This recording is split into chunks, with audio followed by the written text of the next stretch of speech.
South Central Wisconsin. As you know, things are a little tough going in Washington, D.C., but they're not as tough going as it is for people who are living on minimum wage.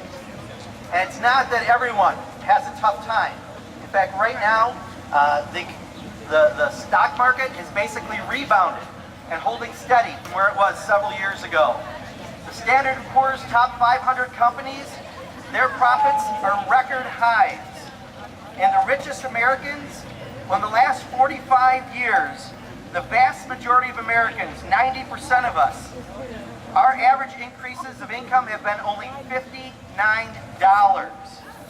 while the top 1% of the top 1% saw their increases of $18.4 million on average. If that were a chart, our increase would be 1 inch, the top 10% increase would be 163 feet, and the top 1% of the top 1% would be 5 miles long.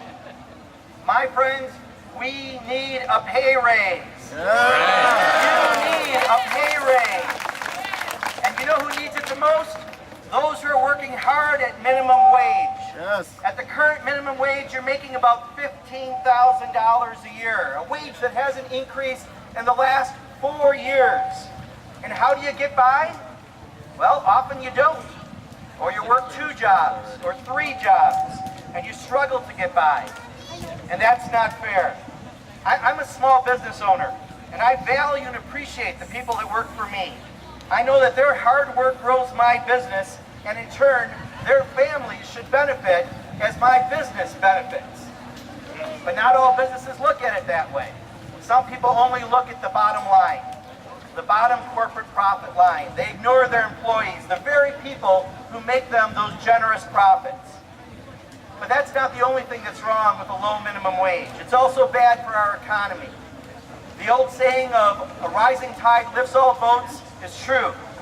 When more people have money in their pockets at the minimum wage level, they're going to spend it. And that's going to help the economy grow so that we can all prosper by increasing the minimum wage.